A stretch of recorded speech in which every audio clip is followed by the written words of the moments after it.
Friends, fans, and fine folk, grab your drinks and snacks and come on down to the campfire for this short rest with me and my friend Arcane Anthems! Bee, bee, bee, bee. Bee, bee, bee, bee, bee, bee, bee. Just And all walked of into those the things. tavern. It's been busy, y'all. It's been so busy. I It hear was someone. the doors of the tavern swing open and you just wander I in all saunter in, just bleeding from every orifice, How you doing, man? covered in chickens and children. I'm doing good. Doing Good, just good. busy. It's Chickens and children. summertime. I love that.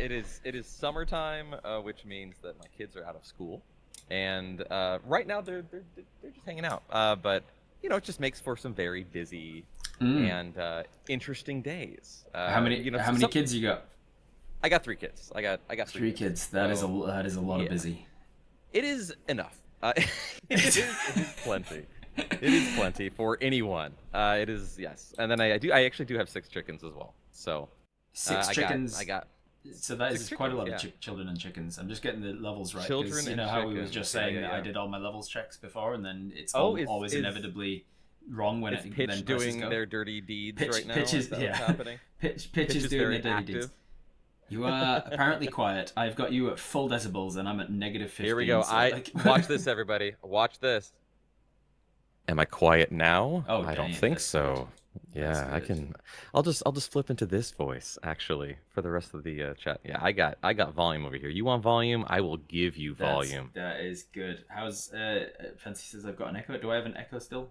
Well, I don't know why I would have an echo. I've got nothing else open other than my usual setup. Pitch is doing, what does that spell? Mirror image? Yeah. Blur, mirror image. Blur, mirror I'm image. good. I'm good. All right, cool. Echo knighting. The all number that of stuff. the number of short rests on my YouTube playlist that start with me going, and take 2. Hello, everybody. Welcome into the. It's just, God. I've just started leaning into it and been like, fine, that's just how it is. That's just how the gremlins That's be just- gremlining. Well, dude, that is every single Twitch streamer. Let's be honest. There is no one that is free from the fact that we can do this at all is magic. Oh yeah. I mean, it's actual technological magic. Yeah. Where are you? Everything going where behind are you the based scenes. without fully? I'm in doxing San yourself? Diego, California. So I'm we've like, got New Zealand and a New Zealander and a San Diego talk in real time to the rest of the world from the people from entire populace of the Estonia planet. and Russia and wherever else, and and it's just happening real time, and that is pretty magical. That is pretty crazy. It is absolutely magical. I think that we forget how what incredible information communication age we live in because we take Yeah. it for granted, right? I remember getting a laptop for the first time and being like, wait, I don't have to plug this into the internet? Like, what do you mean? Like there's those moments where I've kind of seen it gradually get more and more for better and for worse. But I'm a tech guy. I love tech. So seeing that grow and change and improve and us getting our voice heard more and more because of it, I think it's really cool. I've adapted to that way of living. Anyway, yeah, I had an email account when I was like 8 back in the 90s. So Yeah. like I've been doing this as a kid. I've grown up through it and seeing all these changes and all these improvements. So I've always tried to keep a hopeful view and recognize like how cool all of this actually is. Yeah. With all the other wild things that it brings to Yeah, the and brain. it's like any new technology. It goes, well, it depends on how you use it, I suppose. Yep. Is this going to be used for hunting or murdering people? So everything can be one thing or another, and it's like I mean, that's kind of the phrase that they're trying for when they're talking about guns don't kill people, people do, and it's like, well, the guns help. Yeah, big time. The guns yeah, help. But I see what you're saying. Like, yeah, yes, it's a tool, and it can be used for. We've got good or bad, fully automatic internet here now. Yeah. There is this is we've got not the your grandmother's AOL account any longer. This is for the sure. equivalent of the nuclear arsenal internet. It really is. And it's only going to get more and more wild. Seeing some like all the Google what's that called, light box, or it basically makes it look like the person is in the room with you. Yes. Yeah. with all the 3D and all the stuff, and like that is something else. I forget what that's actually called. I'm I going need to to be look that up. Anyway, filming. I'm going to be filming some green screen stuff next week, and the people filming it are raving about this new thing that they've got where they can move the camera. They can move the camera around in the green screen now without it worrying about like the flatness of the yeah. lighting and everything, because they can see real time what the rendered image is going to look Mm-hmm. like behind them, and it can actually move with them, and something And it to will do with move with like it yeah, it's at like the it's something same to do. The angles. lighting is connected to the gyroscope in the camera or something, so that it can Yep. properly light the background from wherever the camera happens to be and stuff. It's just beyond me. I'm like, well, this is incredible. I'm just like, cool. And I'll still just continue to do what I'm told. Tell me, put me somewhere in the green screen and tell me to say what lines, and I'll do it. and most of that stuff is actually in software. So like you can do this in Unreal Engine that you can download for Mm, free. yeah, That's like and obviously you need trackers and yeah, yeah, things to set up. But I mean that's how Disney's been shooting like The Mandalorian, and yeah. they've been shooting like all these Star Wars shows. Most of those rooms are not real, but they feel more real because the backgrounds they do actually exist. They just aren't physical to the touch, which is really anyway. I mean, it's I'm a again, it tech guy. goes I can go on this it goes forever. to like what we were saying, like double-edged sword though, because like even when they were doing all the green screen stuff for Lord of the Rings, like there's stories of Ian McKellen almost just breaking, like losing himself completely, and just like having a breakdown because he just could not work like that because he was just Really? separate. Yeah, an interview with him where he talks about basically breaking down and crying on set because he was just acting to no one. The whole point of acting is the connection and the scene and and working off of your scene partner and like getting what they're giving you and Absolutely. giving it back and like building a scene together. And he, because he was Gandalf working around hobbits or whatever, he was just on a green screen talking to a tennis ball on a stick, and trying to give him his best work. And it was just days after days after days of that and just doing nothing else, and it was Yeah, and not exactly pleasant. And so I think that there's a lot we gain, mostly from a capitalist perspective. It's like, oh, it saves us money to have to actually go. We don't have to. We can do it all on a soundstage, in a green screen or on one of those fancy like LED screens or whatever. But if you're not actually on the set and you're not looking at the actual landscape that your character's looking at, and you're not actually interacting with the other people on the set, you can lose a lot as well from the performance perspective. I think makes it very well, difficult. I think also it doesn't give anything back to you. Mm, Like you're giving and giving and giving, and it's just going out into the void. yeah. And there's no feedback. There's no like you were saying, connection. The whole reason I started in music was because I felt like I could connect better with people through music than I could just trying to talk to them. Right. And that, I mean, that's one of the biggest reasons that I started doing all this stuff and why I fell in love with tabletop games. Is that I mean, I perfect transition for us then. Before we get ahead of ourselves, who are you? In case people have clicked on this and tuned in and been like, "Who's Rob talking to today?" Give us a brief. Hello, everyone. My name is Weston. Online, I go by Arcane Anthems. You can also call me Arcane or call me Anthems. Or I'm really proud of that name. I think it's really a really great name. It is. If I was born as Arcane, I would have loved it. I do like Weston too, though. Weston's fine. So you can call me whatever. But I am a tabletop musician, and I actually write contemporary music for tabletop games. I've written over 350 songs at this point.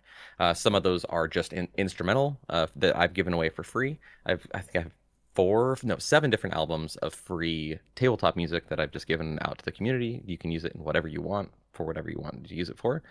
I've done so many different contemporary tabletop or contemporary music about tabletop games, about fantasy. I just released a song May 30th that was about a fae.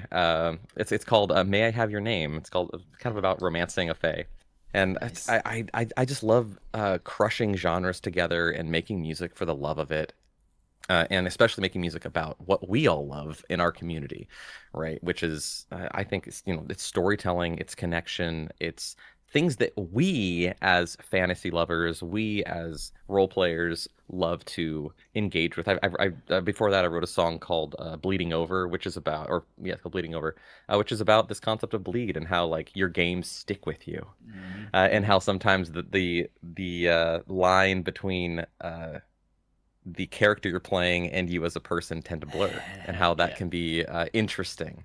Yeah, So especially because so many all these people pour concepts. so much of themselves into their character when they're creating them, and be like, oh, they're going to be like this and this, and they, knowingly or not, they're putting a lot of themselves into it, and then it can Well, make it even harder absolutely. for then turning the character off again when you're done. Well, and I think a lot of people can relate to that principle of going to a movie or listening to a song or playing a video game that like emotionally impacts you. Hmm. That is bleed. I mean, the only reason that happens is that you are putting yourself in that character's shoes, right? You Hmm. are in that character's space, fact or fiction, whatever it might be, for a while, and it impacts you in a way that it makes you feel what they are feeling. And I again, that's one of my favorite things about this is that it does breed a very deep sense of empathy when you're doing it in the right way, and connection and adventuring. And I can't imagine adventures going on adventures and not very much being forever tied to one another through those journeys. So, So yeah, so I'm Arcane Anthems. wonderful introduction, a wonderful way, I as write ways of music. introduction. Um, if we are having a short rest, we must be needing a rest from something. What's the mission we're on? You're going to help me to DM for a second. What are Oh, we easy. doing? Yeah. Again, I just walked through the doors. It's raining outside. Mm-hmm. My boots are covered in mud. And all sorts of other kind of strange ichor is probably dripping off of me. I imagine you would come in shortly afterward, Mm-hmm. dragging a big hulking creature behind you. This beast that we've just slain, and the I miss like bartender. what Hey, you can't bring that in there. You cannot what bring that thing in here. what? You'd It's got rather me it's leave it outside? That's gonna be good for business. You want me to slump this well, up against your door? okay. If you're gonna clean up after it, then you could totally do that. Clash will clean up. What, you think I don't have prestidigitation? Drag this thing in. You can't tell where the blood starts and the mud ends. There's just this massive mat of dick, and then we just slump down in one of the chairs. What are we? What are we drinking? Do you have a real life beverage? I've just got I'm my trusty actually water. I'm currently drinking like a lime, like a strawberry watermelon limeade. That's really tasty. I like the juxtaposition that we do that. We're dragging this, and we're just like Strawberry one strawberry lime, mate. But Yeah, I just know. like you never spend good coin in here.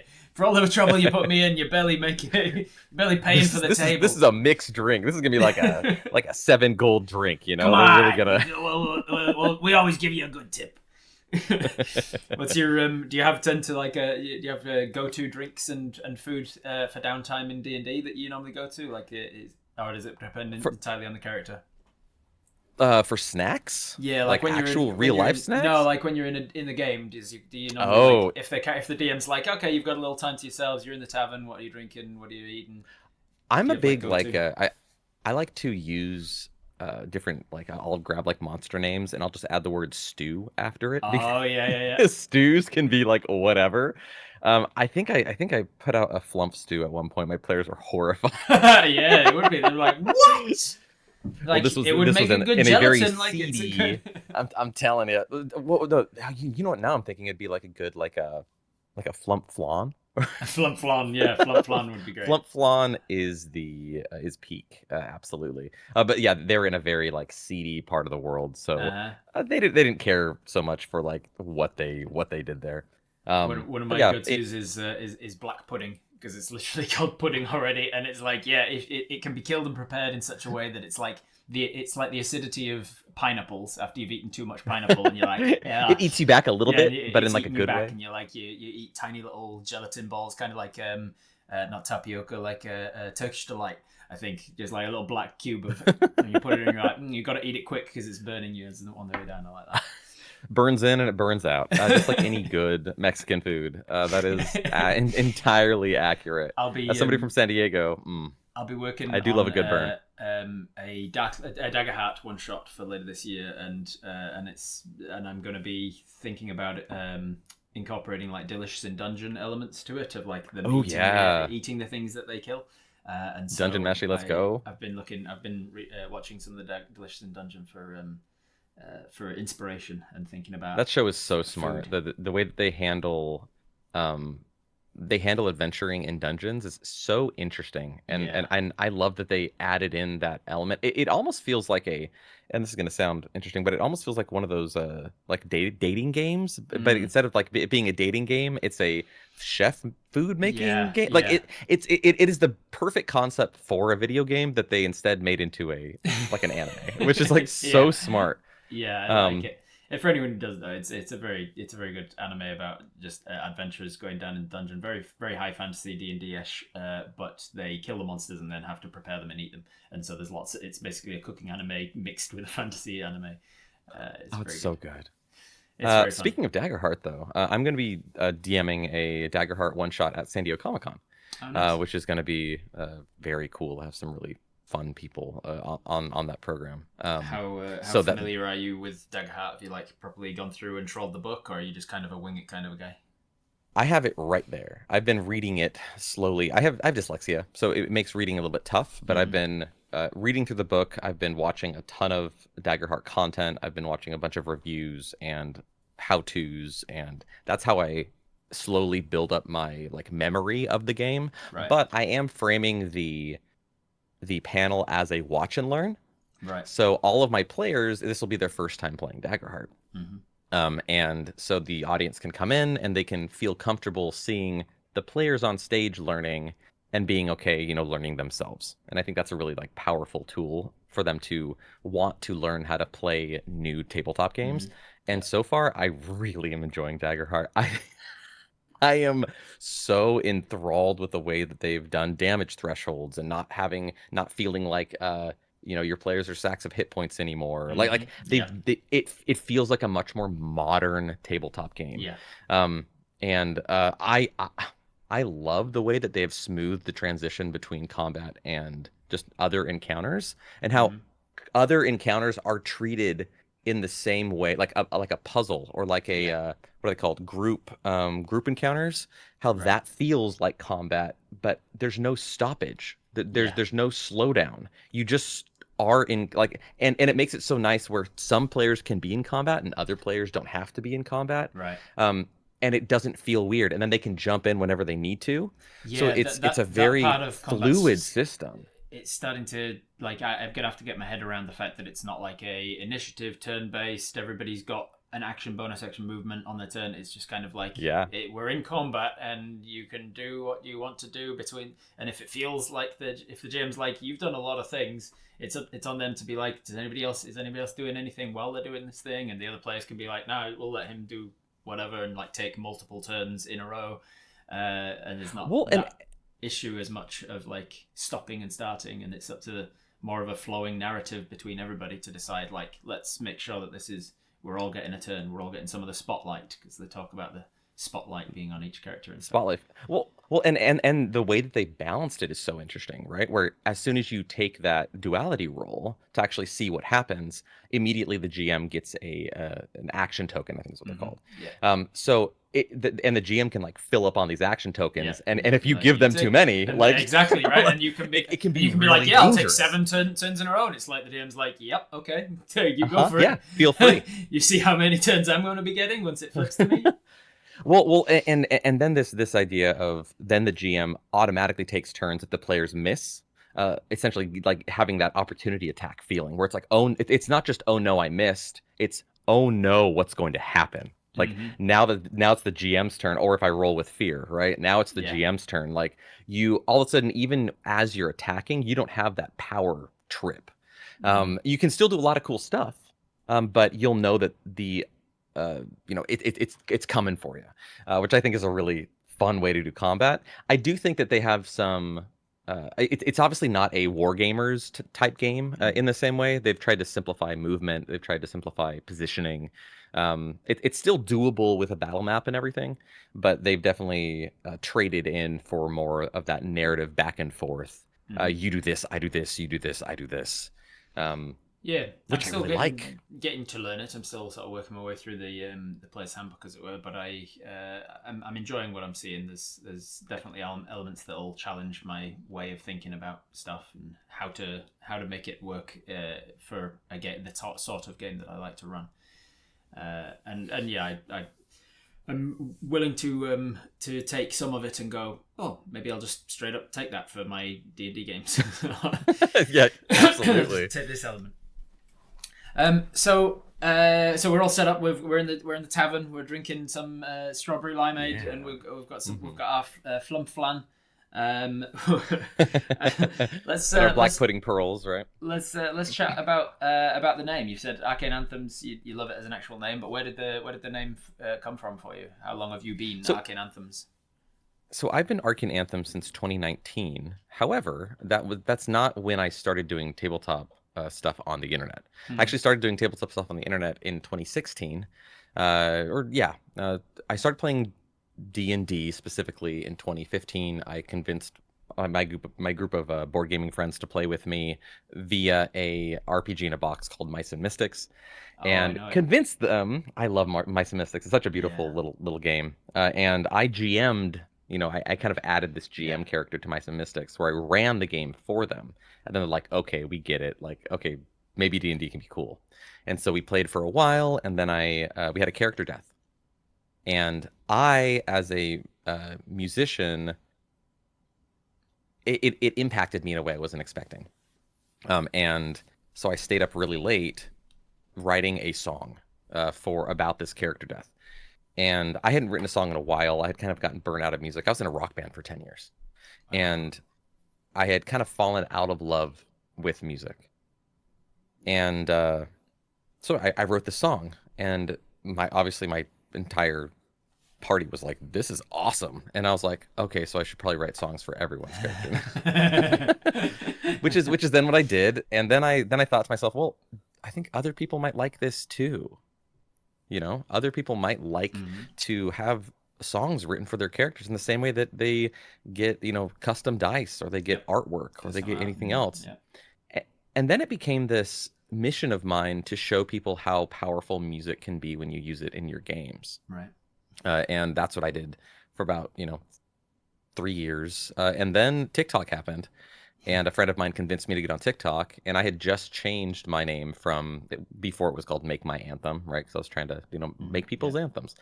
And then I found this really great alliteration of Arcane Anthems, and I loved it immediately. I had a buddy of mine who worked with me at Apple, design the logo, where I was like, hey, I think I want it to be a treble clef, and I want it to be kind of a serpent or like some kind of fantasy snake or dragon type character. Very good logo. Like, it's the sort Thank of logo you. where you go, oh damn, that is smart. Like the fact that it's wrapping around a D20, and so good. Obviously it's like so reminiscent of the ampersand, so you instantly recognize it as like, oh, that's D&D related as well. Which is cool, because I as a logo, I think it's just you immediately know what this is, and any musician who sees it is like, oh, that's that's this. But then any gamer who sees it is like, is that no, that's something different, but kind of the same. So thank you. I'm really happy with it, with how it came out. And so I've been able to throw that on shirts and have people wearing it around, and it's always a good feeling to see my friends and my followers and fans with that shirt on. I need to do another run. I mean, I've got my own as well. It's just the simple Irish logo on the dice. And it's good to see when you're at conventions or whatever and somebody's wearing it. You're like, oh my god.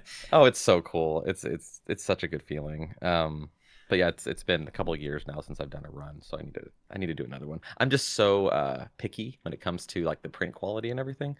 And trying to get international shipping and all this stuff, especially now. It's just kind of a it's a wild time for merch, let me tell you. I bet. But yeah. So how did you get into music way back in the day? I've been doing music most of my life. My family is pretty musical, but none of them really considered it a job. Right. Per se. I'm very much into tech, so they all thought that I was going to become like a computer programmer or Right. computer tech or work in IT or something like that. And I just kept getting more and more and more into music, and Mm. it became something where it's vital for me to live. We don't as musicians. My friend Will Savino, who's another very very talented uh, composer in the space, absolutely amazing songs, and has written like 20 hours of music or something like that, which is a Damn. lot. That's a lot of That freaking is a lot music. of music. He said that like we don't choose to become musicians. Mm. The universe says you're a musician, Yeah. and we say, okay, yeah, like we don't survive without making music. Mm. In a very, you can call it a, I don't know, an emotional or a metaphysical, but like if I'm not making music, I'm not really living. And when I am making music and I'm like making song after song after song, I can feel my soul like being filled. Yeah. And you can call it whatever you want to call it, but like that is such a real experience for me. And that's why it's fun being a musician, because you never finish. You're never done. Like you never get all the way there. You never have everything mastered. It is one of those trades, one of those skills that continues to change, and you continue to get better and better and better in different ways. You can go down the engineering route where you can get more and more specific with like how things are recorded and how things are processed. You can go the music theory route of, you know, if let's say that you completely understand European music theory, well, guess how many other types of music theory there are out there. Like you want to dive into the thousands of years that East Asian or Indian or African, like these, talk about African rhythms. There's so much to process and to study and to become. Mm. So you never finish, which to me used to be overwhelming and now is just beautiful, because I Mm. never really know what is going to be given to me to master next, because I'm somebody who does a lot Right. of commissions. Right. Right. So I just kind of have to say yes. And I've done it enough times. I've done hundreds, or I've done over 100 commissions. And I've done it enough times to know that, like, no matter what somebody throws at me, I'm going to be able to learn it and then execute on what it is their vision Yeah. is. And that's just a, you know, I'm not like I'm not a religious person anymore, but there is this idea of faith is knowing the thing before you do the thing. Or Right. I guess you could call that hope, right? Is understanding, seeing the end from the beginning and believing that the path will appear before you. Right. Yeah. Uh, God, and no, that's a I skill. relate to that hard in storytelling in general, because quite often I'm going up to a game and I'm like, I don't know what's going to happen. I don't know I'm whether walking into the void. I don't I'm know building the if I train tracks prepared as enough I'm for writing on this, them. but I do feel, I do trust, I do have faith that like my own preparation in the past, or my own experience and my own hours and hours and hours and hours of GMing that will get me through this. And almost always I get to the end of that game and I'm like, well, pulled that out of my ass and it was great. J.J. Abrams called that the blank page principle, Right. where you can look at a blank page and believe that you will create something from this, and that a blank page has infinite potential, Right. and how beautiful and how wonderful that is. Instead of seeing a blank page as just a lot of work, you see it as the journey, and that's what Mm. happens when you sit down at a table, right? We know, like, you can sit down to a table completely prepared, and there's still a blank page in front of you, because Yeah. somebody will say a thing and that section of the world is blank. And then you Somebody, just so, say, you just go somebody in forward. my game just last week, in game, got arrested for treason, which I had not planned for in any way, but that just happened in the game, and I was like, okay, cool, this is the direction this is going then, and it was amazing, and it's created some just amazing stories just a already. giant mystery box called, okay, what does treason mean in my world? Yeah. Like who's in charge of this? What does the court system look like? And they were like Like, they were like, what does this mean for him? And I was like, well, it means that if he gets tried and found guilty, he's hanged by the neck until dead. And they're like, oh, cool, that could be an interesting way for my character to go out. Whoops. well, and then I think in any kind of highly magical world, you have to think of like, okay, then how are the prisons set up? How are the Yeah, jailing, like, how yeah, does yeah, that yeah. work? Because Because people can just change, like they can just mold earth and open up these Exactly stone. that. I turned up yesterday to a continuation of that game, and he's an illustrator and an artist. And he'd drawn on the whiteboard of the room that we play in his character in like manacles and stuff with the bars and everything, and I was like, "That's beautiful." And then I got to the point where I was describing him in that actual cell, and I said, "It's a solid concrete box," and he goes, "Oh, a room with bars," and I was like, "Yeah, but you're in a magical world where people can wild shape and polymorph and cast enlarge and reduce, so they wouldn't have bars." And one of them goes, "Oh, wow, are all the jails in your world underground?" I was like, "Yeah." Because you can't get out of jail easily if you're underground. He's like, "I'd never thought about that," and I was like, "Yeah." And not only that, but the more expensive jails, the ones that can afford to have the arcanists come in and do this etchings and stuff, have also been etched with runes like anti-magic runes that will prevent mold earth and tunneling and all the rest of the things that you can do with magic and teleportation. Like, you've got to think about the world building implications of those things. Yeah. I mean, that's part of the problem when you have a world that you can where people can just make things explode because they want them to. They just. Oh yeah, I guess that's blowing up now. I have a problem with going far too deep, delving into the implications of magic in the world building and stuff. And so, like, there's an entire faction in my world that is specifically just about trying to maintain an economy, some sort of an economy in a world where you can create gold from nothing. And so, like, what does that mean? And so there's like an entire wizards group that are like, "Hey, there's laws around creating, and there's a god of value," so that when people are going, "Oh, it says I need a diamond worth 300 gold." Well, things are only worth what somebody's willing to pay for them. So if I just get a rock from the ground and say this is a diamond, and then somebody else says that they would buy it from me for 300 gold, then it's worth it. And I'm like, no, there's a literal god of value who is the one who says there is an objective truth to what something is worth or not. Because otherwise, like, where the hell does that go? Imagine going to God school for economics. You're just, being a cleric. Oh, you're a cleric. You're a devout worshipper of the Lord. No, I'm an accountant. I'm actually a CPA. Is really what's happening here. I'm a glorified CPA. I cast bankruptcy. Like what would that even?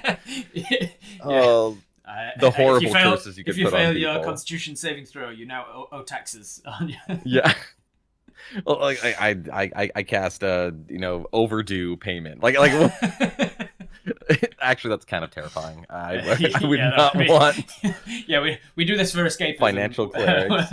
We do this for escapism. I don't want to have to think about that stuff. And I cast increase to your mortgage. Rising rent. Yeah. I cast IRS raid. Oh, it's a 10-minute ritual, but when I do it, everybody within a 60-foot radius has to suffer inflation. So you've always been into music. How did you get into the TTRPG side of things then? So that was was it Mice and Mystics beginning for you, or is that just how you got your friends into it? I was a big. That's just how I got my friends into it. I was after my band kind of like fell apart, and one of the bandmates of mine was like, "Hey, Weston, come over to play some like board games with me and my friends." And I had always loved board games. I'm a huge board gamer. I love board games, and at that point, a lot of really great board games were coming out. So there was like Pandemic, which is just ironic now. There was a great game in the 2020s, the early 2020s. You can see the sales of Pandemic. I looked it up once because I was interested. Like, it went from like sales in 2019, 2020 it just plummeted, and then like late 2020 it actually got way more than before. Like, people just had this like, let's take control of it, I guess. If we're subjected to it for several months, let's actually just feel like we've got some control of that. Maybe actually we can solve this. And yeah, I got some catharsis from it, and everybody started playing Pandemic and the other one. What's the other one that's like it?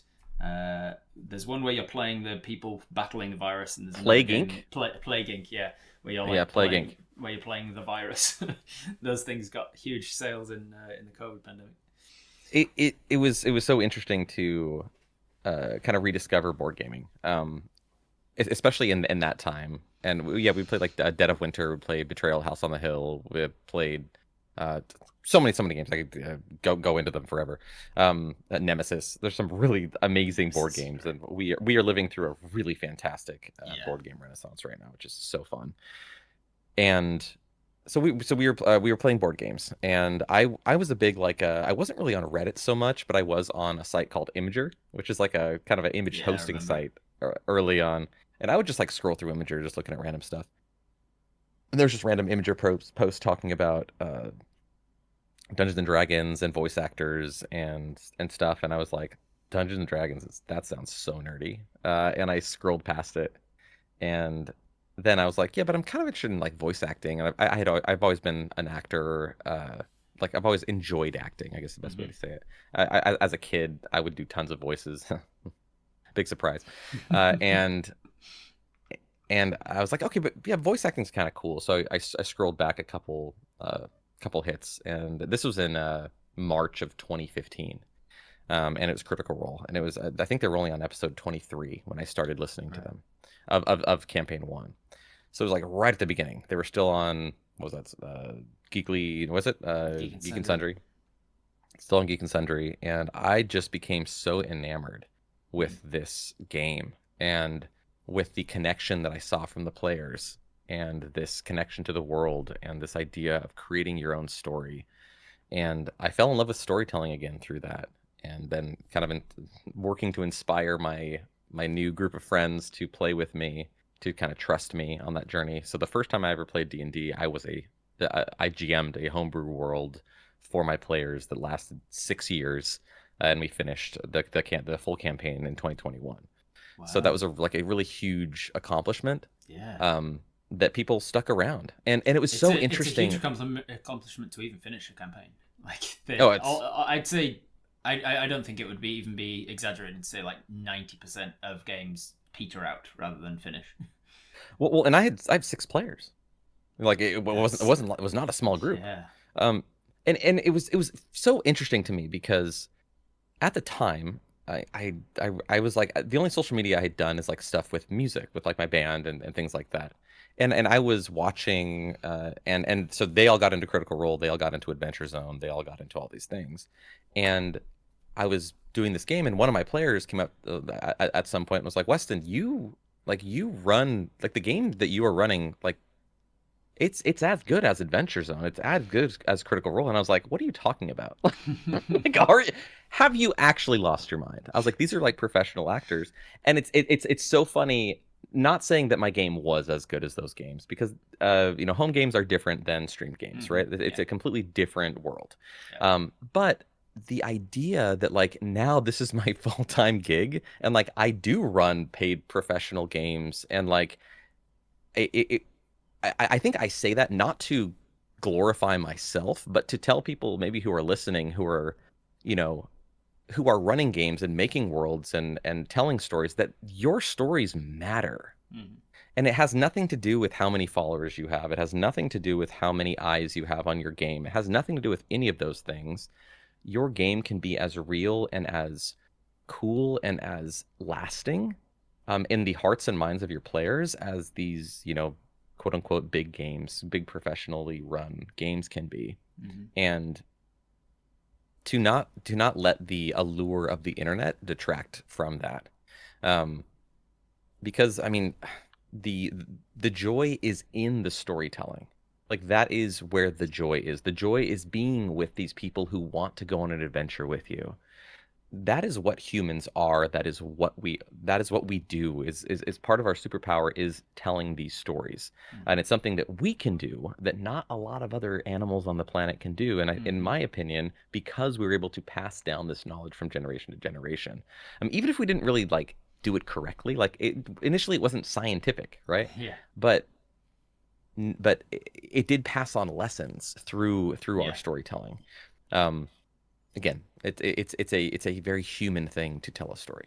I read a book while I was at drama school. I think it was called Homo Loquens, and it was making an argument that Homo sapiens means wise man, and it's not really that of an accurate descriptor, and it's certainly not. And not in like a rag on the human race for being shitty people sort of a way. Just like saying that in terms of wisdom, we're not we're not we're no better than other animals on the planet for like being wise for what we Oh, need to survive. And Homo loquens, they were like, we should have really been called Homo loquens, which means like speaking man, because that's the thing that sets us apart from everything else. Other animals have like audible interactions with each other. Like meerkats, for instance, have several different types of communication that indicates like, oh, there's a threat coming from above, or there's a threat coming from the ground, and then the rest of the meerkats can respond in an appropriate way. But we're the only ones who have language, like specifically this means this and this means this, and I can put, and it's the closest we've come to telepathy. A lot of people, a lot of linguists and language nerds will talk about how language is just a form of telepathy. It's like taking a thought and an imagination that you have, and then putting it into a code that you can turn into sound waves that then reaches at somebody else and inspires them to think the same thing that you were thinking. And it's just like a circuitous telepathy. That's beautiful. And it's the closest we've got to doing so. Like by doing so, I just gave you that thought that you hadn't had, but it started in my head, and now it's in your head. And that's utilizing the vibrations of air. Exactly. And over what, thousands of miles? Over thousands of miles, yeah. Through all sorts of vibrating membranes and under electrical it went under the ocean, got transmitted into light. Yeah. It's fucking insane what we can do. Oh, anyway, kind of going back. But it means that like that's the thing that sets us apart, because and it always reminds me of a quote from Sir Isaac Newton, who said, "If I have seen further, it is only from standing on the shoulders of giants." And he said, "Yes, I invented calculus, and yes, I've whatever, but I couldn't have done that with if I was born as a dog. Like, I've done that because I've been able to grow up reading and studying the works that came before me." And I didn't have to do the work of understanding numbers in the first place. I could just be taught math as a kid, and then I can expand on that. I can stand on what's come before and continue from there. And that's what allows us to make these thousands of miles long fiber optic cables and stuff, because we don't start like from nothing every time.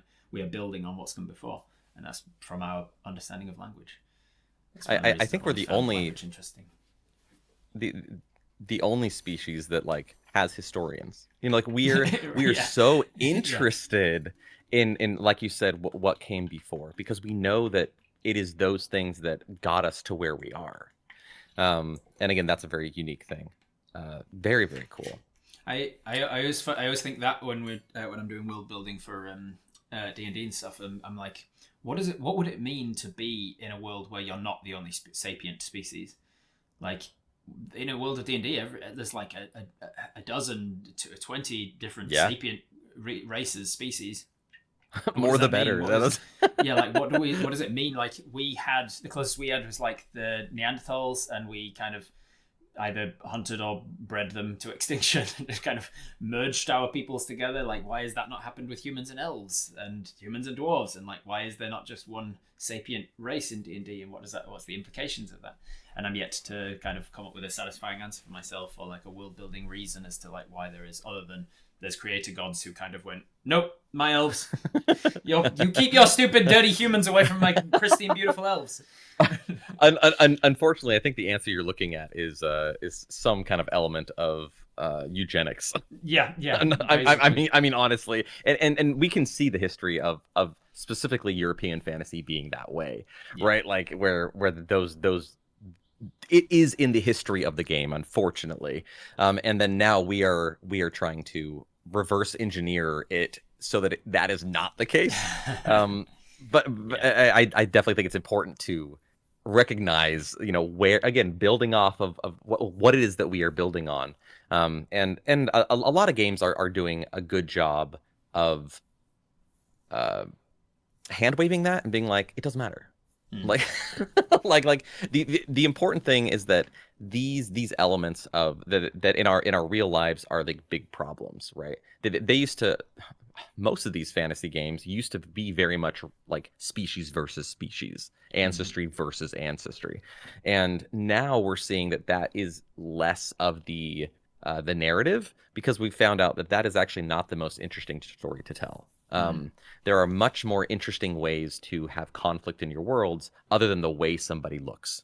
Mm. And I think that that is showing that we are evolving as a community, as storytellers. We're telling more interesting tales now because we're telling stories that any of these groups could be fighting for or fighting against. Mm.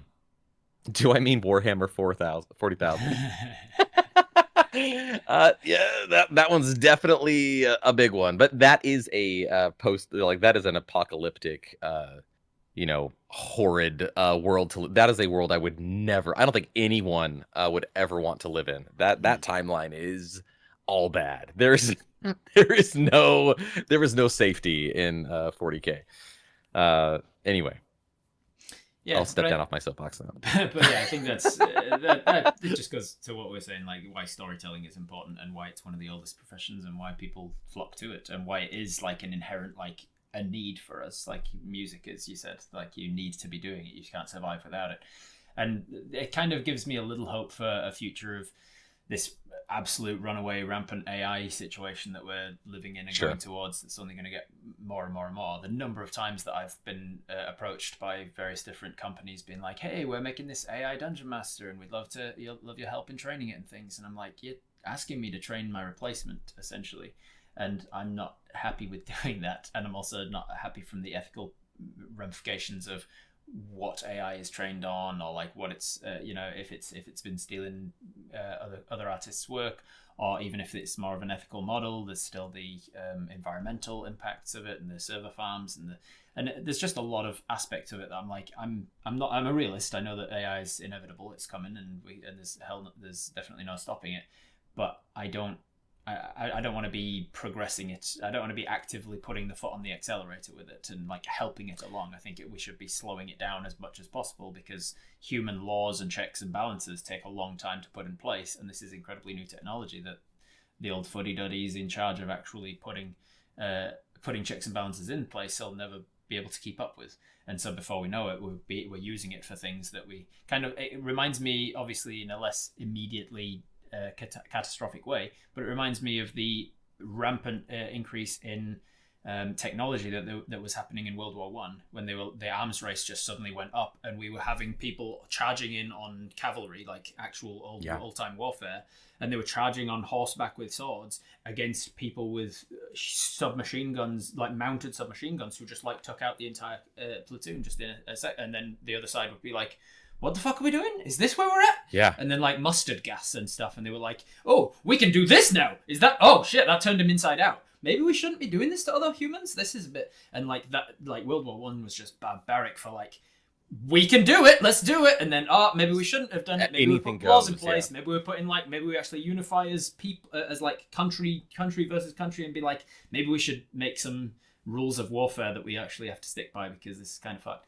It kind of feels like, metaphorically at least, the same part that we're in now with AI is like, we can do it, let's do it, and then, should we be having this technology where you can just create anybody that you want to make them say anything that you want them to say or do anything you want them to do?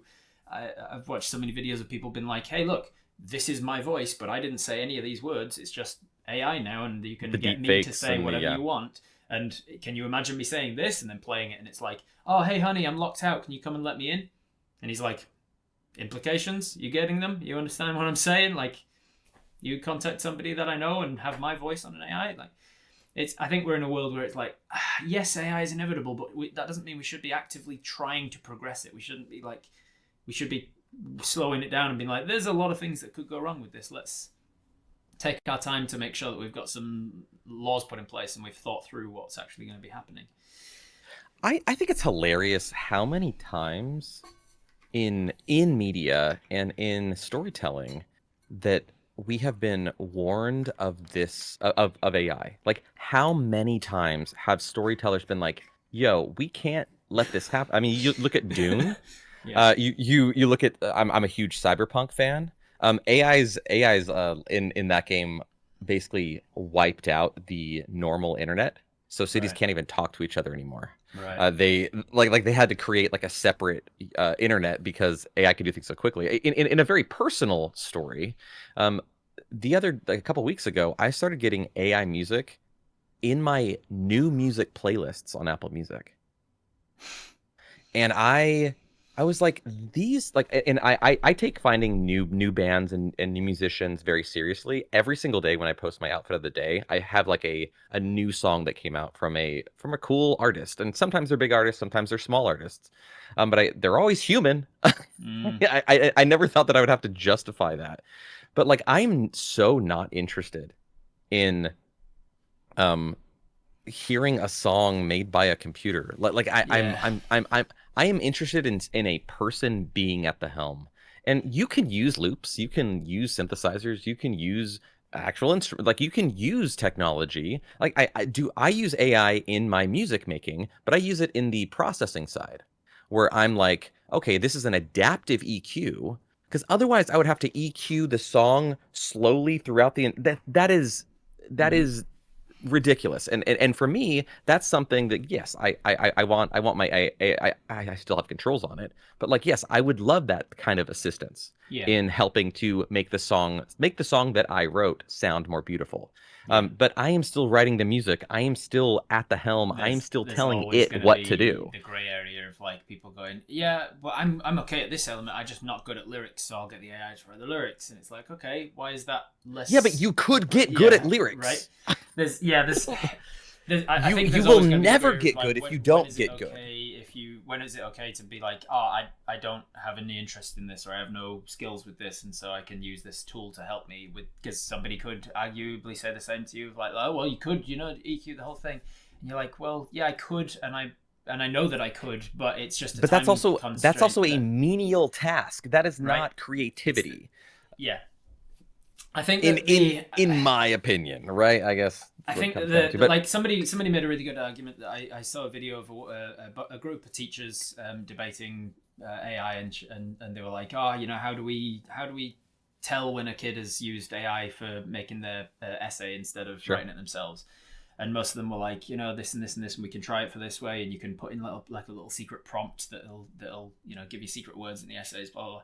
And one of them just kind of had a contrary argument and said, why are we trying to? Like, why are we trying to catch them out using AI? AI is not going anywhere. It's going to be a thing that they will always be able to use. And in a similar way to how they used to say it about calculators, you've got to get good at addition and subtraction because you won't always have a calculator in your pocket.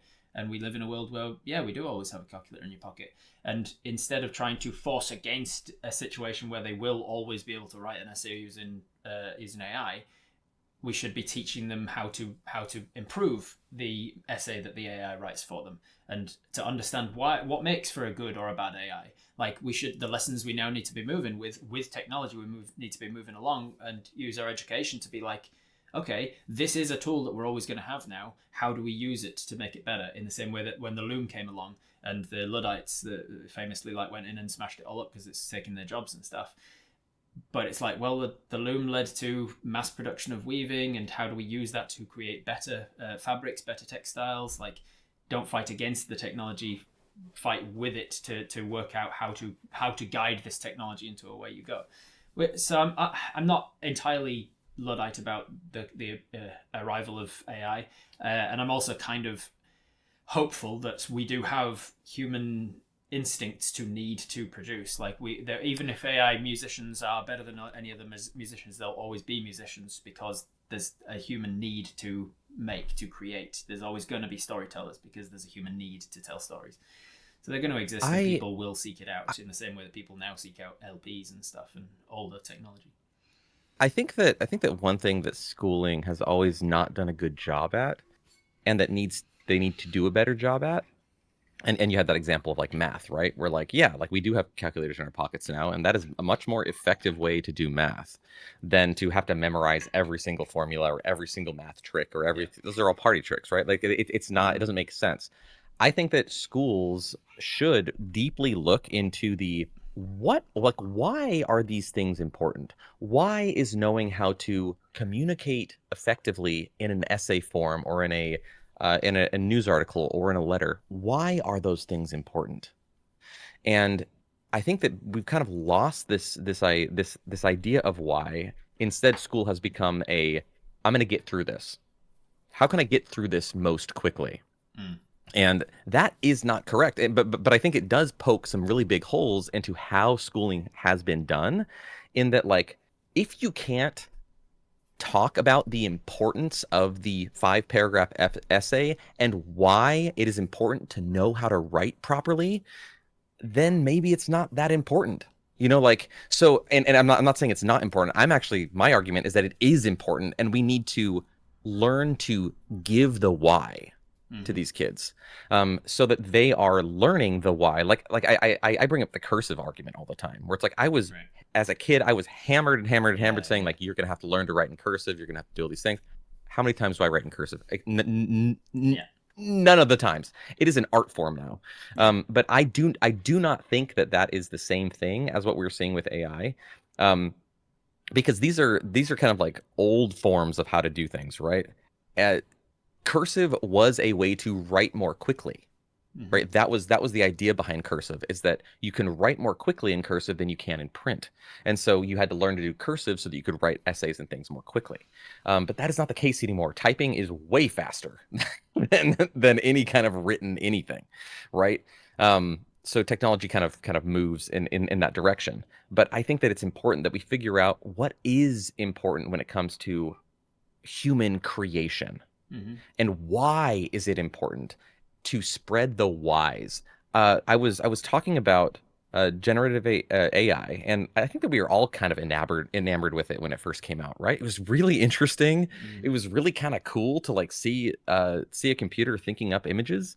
Um, and I was trying to explain to somebody the difference between an artist and a generative AI model, right?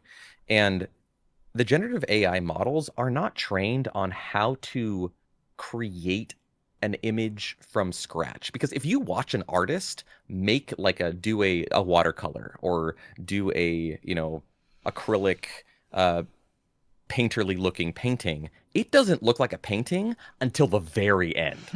Hmm.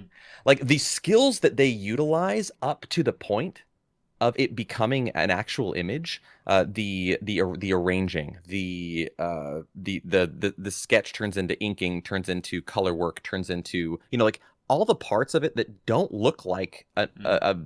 a piece of art yet. Yeah. Those are not happening with AI. AI does not know how to create art. It just knows how to emulate the things that it sees, Hmm. and how to not make mistakes. Like, it's trying to not make mistakes as much as possible in an end product. But artists know the process that it takes to create art. Musicians knows the process that it takes to create music. Hmm. And if we rely on something completely different to do that for us, we're going to lose how those things happen Hmm. and why those steps are important. Um, so I'm very much with the idea of for the idea of figuring out what things are important for people to do. Are they important? If they are, then yes, then let's continue to do those things, and let's keep AI out of those things. And if they are not really important, if, like, it's not super important that a human knows how to fold a protein, Hmm. then Hmm. yeah, maybe that should Yeah. be work that AI does. Yeah. But I doing, oh, it's my friends in the chat. Hey, friends. Hey, Ashlyn. So I think that is the question that we should be asking ourselves. Yeah. Is that why? Why is this important that people do it? Anyway, Yeah, so agreed. And yeah. yeah, I've always said, like, we've got the if we've got this immense power, this immense computational abilities, and we have things, and folding proteins is a perfect example that I always use. I'm like, we've got things that humans are capable of doing, but takes phenomenal amounts of time to work out. All the different ways that proteins can fold could take like millions of years with our silly human brains and pen and paper. Like that, and an AI can do that. Like, we should. That's the thing. We put them to work for that. We can do that. Keep them away from art and music and performance. That's the stuff we enjoy doing. That's the stuff that makes us human. That's the things that we have been doing for the longest time. People talk about acting being like, and storytelling being like, the world's second oldest profession, because there's something we like to do a little bit more. Yeah, yeah, totally. but like those things are inherently human, and And the positive side is that means regardless of what happens with technology, there will always be artists, there will always be performance, because you can't take that away from us. That's what makes us human. That's what we want to do. That's what we long to do. There's always going to be people who enjoy the process of doing it, regardless of what technology they're using to help or not. But it's like just stay away. Just stay away from that side of things. Just go to the menial. Where are our AI sewage workers? And where are our AI tax accountants and things? Like, I mean, we were talking about economy earlier, right? And like obviously AI and automation, and this has been happening for 150 years already with automation, right? It's been taking away work from people. And I don't have a problem with that. What I do have a problem with is that all that wealth is then moved upward. And at some point, we are going to have to fight for some kind of universal basic income to offset the amount of automation that is happening, and honestly the amount of like damage that is being done. We don't get AI for free. Like this is black magic that is poisoning our environment in the same way that we've seen 1,000 times in storytelling. There's a cost, and it's a very steep cost to be, to have your email summarized for you. like it's a very steep environmental cost to make these things happen. So there's a danger to it, and again a bit of black magic that is happening. There is a trade that is happening as we are using these things. So we need to limit the amount of frivolous use of these things that we don't need.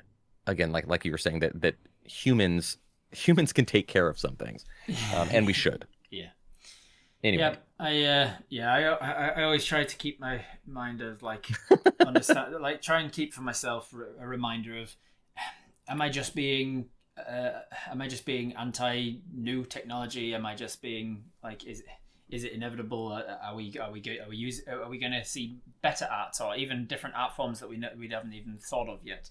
Like before the invention of instruments, we weren't even considering like what music was and how to make it necessarily. And then once we started inventing instruments, when they created new instruments, or when they created the first synthesizers, the people I imagine were at the time being like, "Oh, that's not real music. You're just creating music in a what's garage band. You're not even really playing the instruments, so you're not going to get the real sounds." And there's probably always been people who are rejecting the new waves of technology, but then there are others who come along and go, "Cool, now we can use that to create something we weren't able to create before." So I'm sure that we will see a great number of arts and musics and performances and stories that can come out of utilizing AI for good, as it were. But I think that, as I usually say when people do email me to ask for these sorts of things, I usually respond with like, look, I just think that we shouldn't be actively helping it along at this stage. I think we're at the stage of this technology where we should be slowing it down, realizing what it is that it can be capable of, and putting in checks and balances and laws to say, let's make sure that anything that is created with AI is like very clearly labeled, or clearly and make that a legal requirement of like anything that has AI use in it has to say like how much of it was used and what AI was used for it, and so people can make informed choices about what they're consuming, those sorts of things. Anyway. I am very much at this point, because there's basically no regulation on it. And not to mention the copyright, and I'm not even that concerned about copyright. The attribution is really the biggest side of it for me, because I don't think that music should be copyrightable, only because it causes so many problems. There's only like 8 notes. But however, I do think that music should have a very heavy air of attribution, where like, hey, this song was inspired by this other person's song, and then their song on there says, my song was inspired by these songs. And then all those songs, like, see how beautiful that becomes? And how like, oh yeah, I wrote this song and it was heavily inspired by this Paramore song, or I was, we saw the Olivia Rodrigo thing happen. Like, I don't think that I'm very much for this idea of creating, because again, we build off of each other, right? So I think, to me, that's the biggest problem with AI, is that AI doesn't say who it stole from, and it can't say that. It is incapable of doing that. Mm. And that's really dangerous because we lose our history very, very quickly if Mm. that's actually the case. Again, I'm a huge fan of understanding our history. Anyway, so that's just another element. Man, that's a lot of AI stuff. You know, I have a lot of To thoughts on get it us too. back into music, on the Yeah, copyrightable thing, yeah. I had a thing ping when you said that I seem to remember there was a story I heard of. There was a maybe a small band, maybe like two or three guys that copyrighted like a hundred or 1,000 different songs that were all just like two or three notes long or something, and basically they just got every three note combination that you could make out of those eight notes essentially, and like put a copyright on them all, and then put those as like free use somewhere, so that they were basically trying to get around all of these, like, oh well, you use this riff in your bridge, and that's something No, from I my already song, own and that. therefore I own that, and like all of these lawsuits that happen between musicians, and they were trying to get around that by being like, oh, actually, that three note combination and that three note combination and that, and they were like, we own all of that, and we put it we put it free. I don't know the validity or the details of it, but I remember like when you were talking about it, something pinged for me that I was like, oh yeah, I remember hearing about that, and I don't know if it actually happened, but that's pretty cool No, of them to do that if that happened. yeah, well, there was that's exactly what it was. Well, kind of. They essentially used AI to create to and put on a hard drive. They basically created every combination of notes and rhythms, Right, and then put it on a hard drive and said, "We're going to copyright this," and brought it to like a court case, right, to try and say they were trying to point out how silly these cases are. right. And anyway, but yeah, I'm a huge uh proponent of giving credit to Mm-hmm. people and crediting people for the work that they do, and AI cannot do that, and therefore it's a dangerous thing. Yeah. Music though, I kind of a very stark shift. I did want to talk about how. So I'm in a Discord server with a ton of other really really talented musicians, and I am not like I don't see myself as like one of the most talented tabletop musicians in the space, because what I really admire in the other composers is their ability to make like long tracks quickly. That's not my forte. What I'm really good at is coming up with really catchy, memorable themes for people, and so I've kind of leaned into that. Some other people have really incredible engineering backgrounds where they understand frequencies. They know how to Mm-hmm. use a compressor Mm-hmm. like you've never seen. They understand EQ. They understand how music should sound, to make it sound open and airy, and all the instruments are in the right place. So I think with music in particular, and I mean this very directly correlates to storytelling and playing these games, is this idea of like imposter syndrome, right?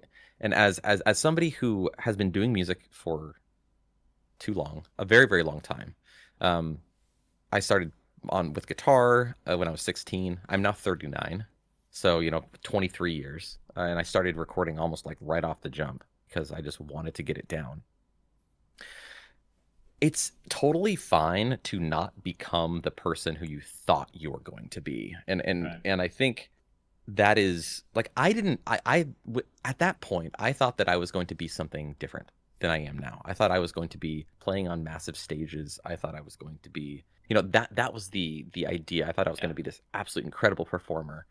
And that didn't happen. I didn't reach the level I was hoping I was going to become for a lot of different reasons. For the same reason I'm not an Olympic athlete. Some people just have a higher level of innate genetic ability Mm-hmm. when it comes to singing, Mm-hmm. when it comes to writing. They have a better genetic ability. They had more opportunities. They had vocal coaches that they could pay money to. They had instructors. They got into the expensive schools. They got lucky with the connections they made. Mm-hmm. I didn't really get any of those. I didn't have anyone really looking out for me when it came to those things. So for me to get to the level that I'm at now, for me is a huge accomplishment. Um, and one of the things that I haven't played a like live show in a very, very long time. And at Gen Con this year, I'm going to be playing my first live show uh, on an acoustic guitar with me and an acoustic and a mic. And that's all Nice. it's going to be. Is me and an acoustic guitar and a mic. And that kind of terrifies me. I love singing. I could sing. Like I can you hand me a microphone, I will be jumping up and down the stage. I'll be working the crowd. I love entertaining. I think it's so fun. Give me a guitar and then tell me to sing and play perfectly, and that is a combination I have never mastered ever. I will miss chords, I will miss lyrics, I will miss all the things. I am so wonderfully imperfect when it comes to performing, but I did this because I Well, wanted to show myself. here's a distinction that Yeah. I heard recently that I've really taken to heart and really enjoy. A friend of mine said, because I said something similar about being imperfect, and they're like, no, you're perfect, you're not flawless. Perfect and flawless are not perfect synonyms. They're Sure. like you can be perfect for whatever you need for the moment. Like if this is ideal for what you need in the moment, this serves all the purposes. It's not flawless, but it serves every purpose that you need. That's perfect. It's a perfect thing. Perfect doesn't mean flawless. So somebody coming along to watch you sing and you miss chords and you forget a lyric and you laugh about it and you go back and you're like, let me take that again, and like they're not having any less of a good time about it. Even it could even add to the time because they're feeling like they're not just putting on a record, they're watching you and they're live and they're really in the room with you. That could be more perfect because it's flawed than so I just want to say you're not, just because you're flawed doesn't mean you're imperfect. That is such a wonderful way to describe the feeling that I am trying to understand and believe, I guess, is that even if I never became this flawless, you know, flawless performer that people are in awe of, I am a performer, and I became a performer, and I became an entertainer, and I learned all these skills. And you're totally right. I am not flawless, but hopefully the level that I have reached, people will connect with. Yeah. People will want to sing the songs with me. People will want to support me. I've seen that, and they do, and that's a beautiful thing. So this show is me coming, on stage, being flawed and being totally okay with that, and saying, I'm gonna screw up because I'm not that flawless, amazing person that other people are going to aspire to be. That's not the point. The point is to tell a cool story. Yeah. And that's always been what I wanted my music career to be, is to tell a cool story. And so that is what I'm doing at Gen Con. It feels really good. And this may be the only show that Arcane Anthems ever does, and I would be totally cool with that. I love being on stage. I love playing these songs. I've spent the last 10 months converting all of my original songs into like on the acoustic singing, like it takes some time to do those things. But I'm really proud of it, and I'm really excited to share that with people in a way that I've never done before in this community. I bet. So, it's exciting times. So you're is that all you're doing at Gen Con? Like, are you in other panels as well? I think I'm in 3 panels. I'm doing that show, and then I'm doing a Monsterology 101 show, and then I'm also doing a Shadow Dark, where it's like a play and learn, where we have never played the game before, and we're kind of learning in the moment how to do it on stage, which will be really fun. Which is kind of the same thing I'm doing with the Daggerheart thing at San Diego Comic-Con. But yeah, the show has 4 tickets left out of 70. Oh wow! So that's pretty good. That's so if pretty you are going good. to Gen Con this year, make sure to grab Get them quick. Yeah. I unfortunately had to make the call to not come to Gen Con this year. I totally understand. Yeah, a couple months back, I made the call that I just couldn't, in good conscience, support the states in any way. Absolutely not. And then after I made that call from like more of a moral stand, then it became like a good call to make from like a safety standpoint. I was like, man, this is really getting worse. And so for the foreseeable future, I won't be doing any of the conventions in the States, unfortunately. But well, we will miss you. It does mean that I'll be looking at other conventions, and like there's a few in Canada that I'm looking at. There's obviously there's PAX Australia. I go to that every year, and I'm very looking forward to that one. I've never been to PAX Australia, and I've always wanted to go. It's fantastic. If you ever can, they just do such a great job with their conventions generally. Yeah, It's a lot of fun, and it's a real good vibe for like just hanging with your people, hanging with your folk, hanging with your friends, enjoying the other people in the community, and like there's lots of like just going to bars and chilling and hanging out. It's a real good time in PAX Australia, and the panels there are usually really fun as well, really interesting. Oh yeah. Yeah, so that's so cool. I highly recommend it if you can ever, if you're ever free during that sort of time of the year. It's a long. It is on my to-do list. I just need to figure out how I would. I need to get a sponsor of some kind. Yeah, a lot of people say that about it, especially from the States. They're like, Australia's a long way and it's expensive. That's the thing about living in New Zealand. Like, everywhere that I go is a flight. Like, there's a long flight. Our closest country everywhere is a you go. Yeah. Like, Australia's 4-hour flight away from New Zealand. That's how isolated we are. And that's basically just New Zealand 2.0. Like, it's not a different culture. It's not really different people. It's just Australia. And so, like, if I want to go anywhere for like a different culture, we're talking 13-hour flights easy, just to go anywhere. And like $3,000 or whatever it is. And so I've just kind of gotten used to being like, yeah, let's travel.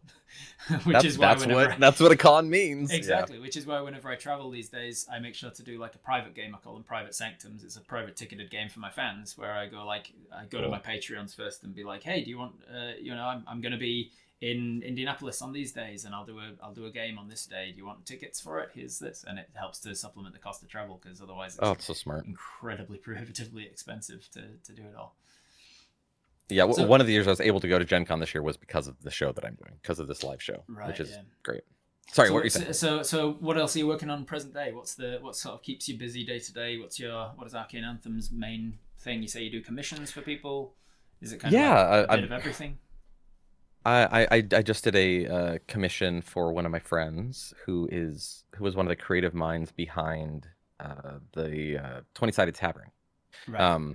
And so they're doing a brand new project, which I'm really, really excited for, and stoked to have everybody take a look at it. I've did a theme for Beetle and Grimm's Purple Worm Kill show that they did. That's me singing on the intro, if you've seen that show before. And now I'm just doing commissions. I'm prepping for cons, trying to see if I can make PAX Unplugged this year or not. It's just kind of, making the funds to continue to do what I love to do, and, pay for my house and put food on the table and all that. Well, how all far of those things. Arcane Anthems, were you able to be like, this is how I earn my crust, sort of thing? I quit my job at Apple in 2020. Right. So like, because remember, I had been doing this type of job for 4 years at that point. And I'd kind of been building things up and gaining momentum and coming up with business plans and figuring all that stuff out. So by the time I started growing significantly on TikTok, I was like, okay, this can happen. And also it's really a question of, in 2020, I suffered a pretty bad mental break where I started really figuring out, it kind of started in like 2018. I started figuring out that working retail was not good for me, and it was actively harming me. And that's how I found out that I had ADHD and panic disorder and generalized anxiety disorder and depression and all these things. I was like, and then that's also when I found out that that is actually a thing in my family on both sides. Oh. So I had no idea that the things I was feeling weren't like, I just felt like they were my fault, that I was weak, that I was lazy, that I was all of these things that I would tell myself, and that others kind of insinuated. And then I went to therapy, and then I saw a psychiatrist, and she's like, actually, you're this. And not only did that change my life, but that changed the life of all of my siblings, and my parents, and the life of me and my wife, who my wife has now realized that, it's so interesting that we have an autistic son. I wonder, honey, that's genetic, and I'm not autistic. It's amazing that you have those realizations. Like, the last 3 or so years have been pretty fucking turbulent for me, because I've discovered a lot about myself, not least of which was, neurodivergence?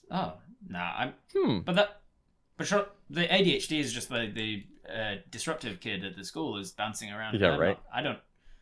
How else can it manifest? Disassociation and daydreaming? Who does fuck. Oh fuck! Oh fuck! I'm 4/5 of my way. I've had 4 of 5 assessments for an autism diagnosis, and she took 3 of those assessments, 90 minutes each, to go through an 80 statement questionnaire, because every statement was like, well, I mean, what are the circumstances though? Like, I don't. Well, it said like, but I mean, what does it mean? And so it was a test where it's called the RADS R, and it goes, if you get above 65 points by the end of this test, it's likely you under proper diagnosis you'll get diagnosed with autism. If you get above 90, then it's highly likely you'll get an autism diagnosis. And I ended with 142. Fucking ace that test, man. I don't take a test by half. If I'm taking a test, I'm gonna win that test. And so I was like, pretty likely then. And she's like, well, we've got other things to rule out and check and blah blah blah. So it's like a really thorough test, which is fantastic, because a lot of, like, almost a diagnostic criteria of fucking ADHD and autism is that you immediately start questioning the diagnosis and go, but what if I'm just making it up? What if I'm making it up? What if I just tricked them? What if I just knew what the answer should have been and I said that? Maybe I just want to be different. And so I've seen someone online. I thought I saw a reel, and it was like, hey, I'm someone who diagnoses autism, and I just want to say, general rule of thumb: neurotypicals don't obsess over whether they're neurotypical or not. Part of the going down the rabbit hole of going maybe, but what if? That's all part of it. In 2017, I wrote a song called Rust. And in the middle of that song, basically I do this to myself, right? I was like, this song is me realizing that something is wrong with me. And this song is available if you want to hear it, if you want to download it or listen to it online. Rust by Arcane Anthems. But the bridge goes like this. It says, this hypochondry, right? That idea of like, thinking to yourself, so like, am I just being what is that? Hypochondriac, right? They always think they're sick.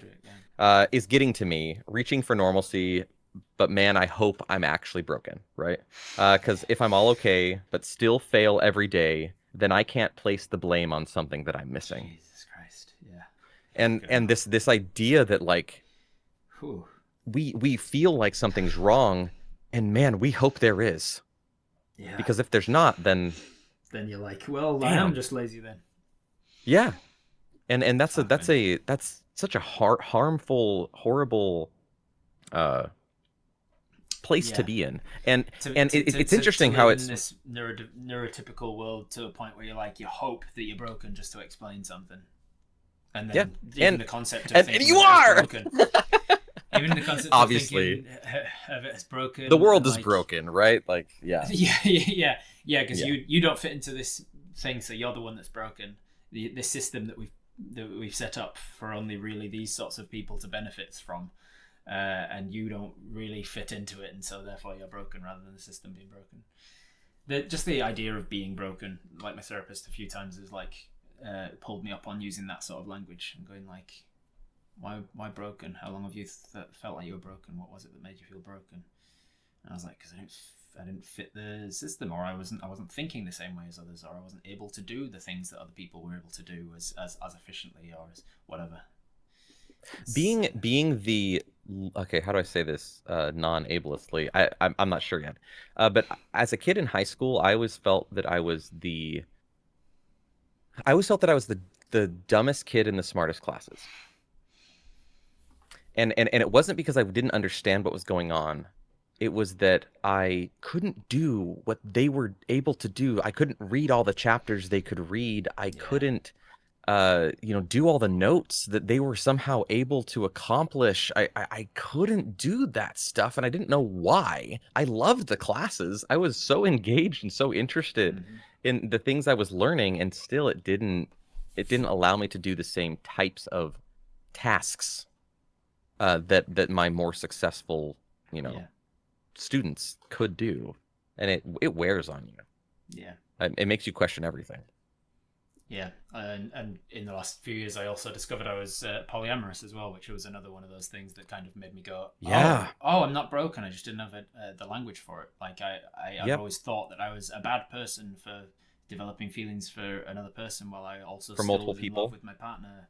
And like, media tells us you're not allowed to feel multiple. You're not allowed to fall in love with more than one person, and if you fell in love with a second person, I think there's even like a quote that's attributed You've to Johnny emotionally Depp or cheated, or something that you was like, yeah, that's like if you fall in love with the second person, you never loved the first one to begin with or something. And it's just like that harmful way of thinking and talking is like, okay, if you're wired for monoamory, that makes perfect sense to you, but not everybody is.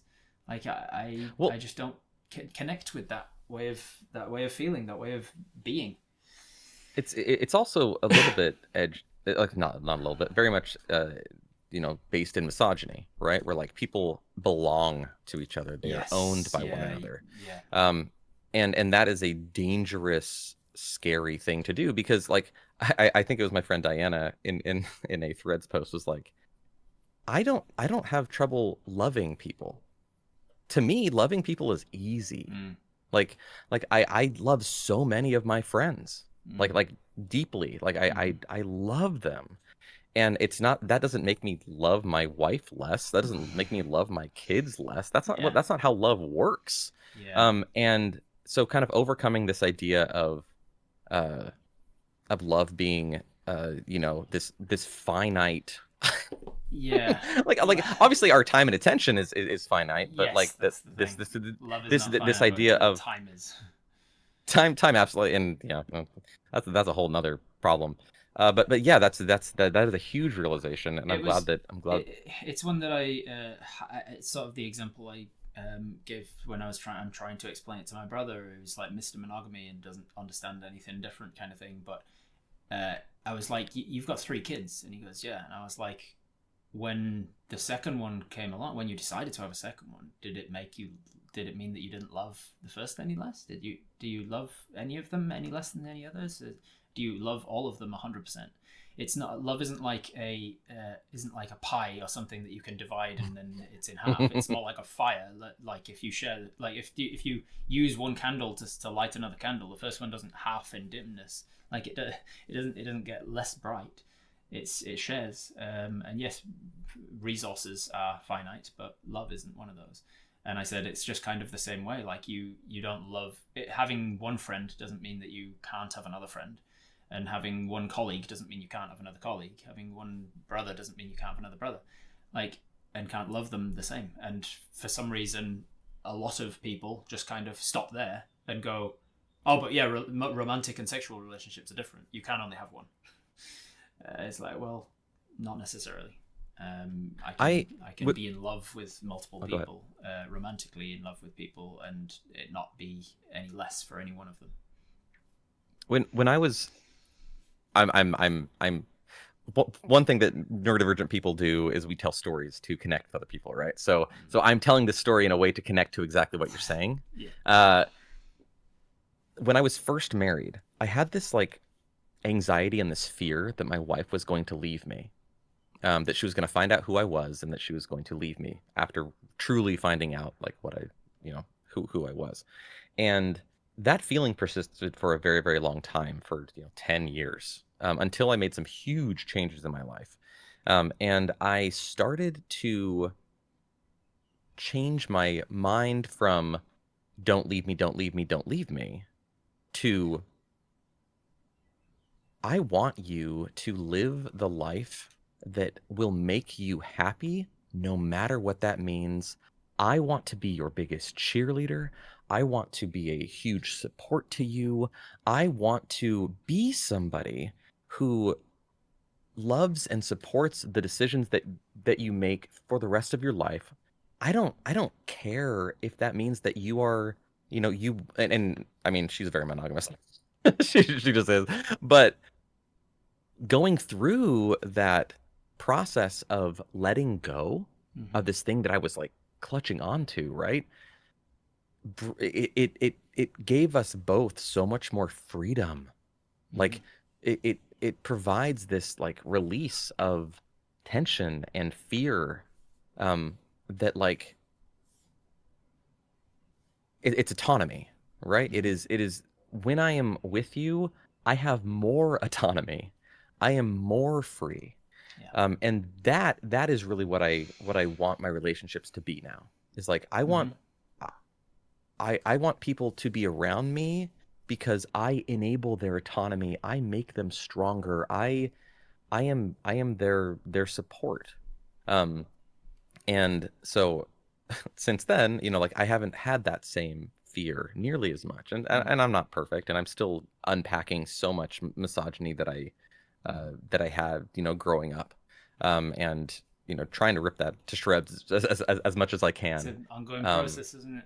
I look it back it on is. all sorts of things of thoughts that I had, things that I said as a kid and teen, product of my environment kind of thing as well, and then like the realizations I've had and the progressions that I've made towards like, well, I'm glad that I wasn't on Twitter back in the day, and somebody could dredge up a thing from 27 years ago and go, oh, look what he said. Oh. I can imagine like the being the victim of like a society that doesn't accept that it's okay for you to have changed your views and change how you are, and you've unpacked those things, the internalized misogyny and racism and xenophobia and whatever else that we end up having to unpack over our lives. I so credit this community for making me be a better person, or for not making me, for inspiring me to be a better person. Yeah. And for giving me the empathy, or giving me the courage to listen to my empathy. I think is the best way to say that. Because growing up, I had lots of empathy, but I was always trying to do like the right thing. And for me, that was very religiously focused. That was very religiously minded. And it was more about doing the right thing for God than it was about doing the right thing for my fellow man. And now that's very much shifted. Now I see how these institutions, these social norms harm people. Mm-hmm. And that the things that I was doing back then was perpetuating harm. I didn't hate anybody, but you don't have to hate people to harm them. Um, and in fact, I would have said that I loved these people, right? Um, Mm-hmm. so now I have a different ideal of what goodness actually is. And it has nothing, and it has everything to do with what is happening right now. And it has everything to do with what is going to be happening in 10 years. And it has everything to do with what's going to be happening in 50 years.